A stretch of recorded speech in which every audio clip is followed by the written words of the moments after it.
Hello, this is Brian Rowe with Mythic MTG Tech talking to you today about Treasure Cruise. It is an amazingly powerful common from Khans.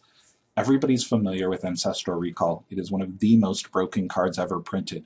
Draw 3 cards is just incredible. This card should have cost between 4 and 5 mana. Jace's Ingenuity and Harmonize are balanced cards where you put a lot of mana in. 1 mana is not enough to draw 3 cards.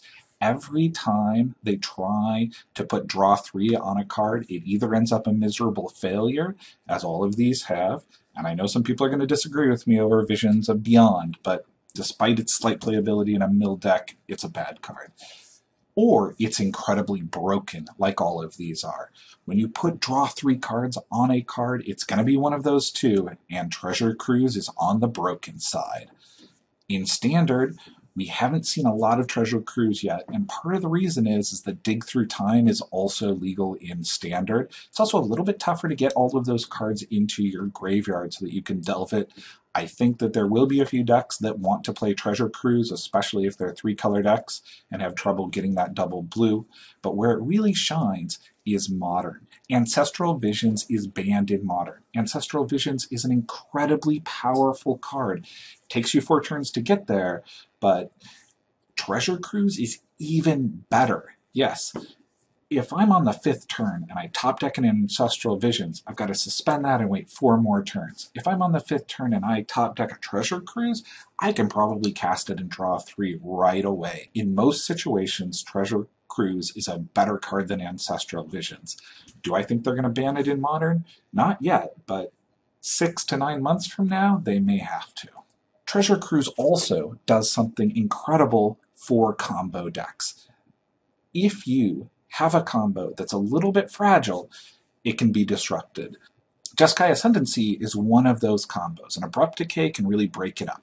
But what Treasure Cruise allows you to do is refill your hand and go back after the combo again, getting around that disruption. It basically means that you can go off significantly faster the second time when dealing with disruption. I think that Treasure Cruise will be in tempo decks and in combo decks all over the place. Legacy is an area where it's already making a huge splash. This was from about a week and a half, 2 weeks ago. This is a deck that's already running 4 of them in a tempo strategy. I really like it here, and I would not be surprised to also see it in some combo decks. Wonderful card. Now, you've got a really traditional tempo Delver build here. A little surprised that there's no Stifles, although maybe Stifles not good at this point. But the Gix Probes, the Lightning Bolts, and the ability to refill your hand, you're doing a lot of damage really quickly. You also have options for a lot of control.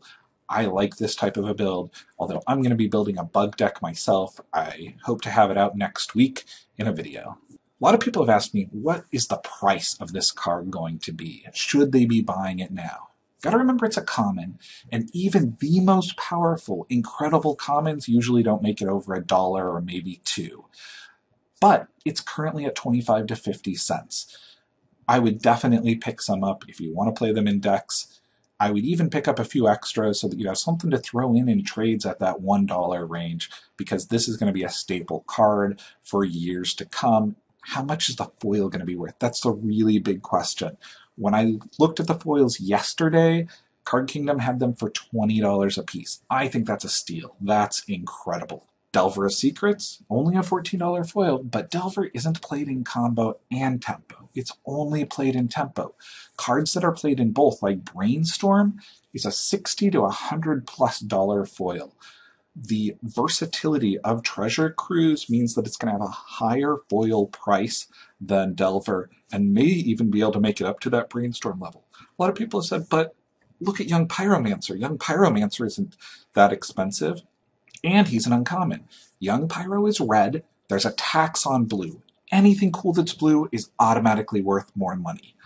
Number 2, Young Pyro is only played in a very, very limited type of deck, so the number of people that want it is very low.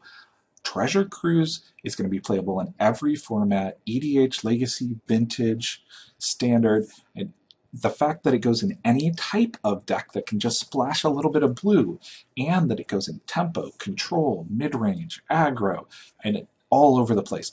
the appeal of this card is so much larger than Young Pyro that the price has got to go up beyond Young Pyro. If you can trade for these foils, I definitely would now. You're going to be really happy in 6 months when they've doubled or tripled. Thanks. This has been Brian Rowe with Mythic MTG Tech. Thank you to everybody who's out there on Patreon supporting the channel. We've got some great videos coming up here, and we're almost at 5,000 subscribers. I'd love to have your help. Please subscribe to the channel. Thanks.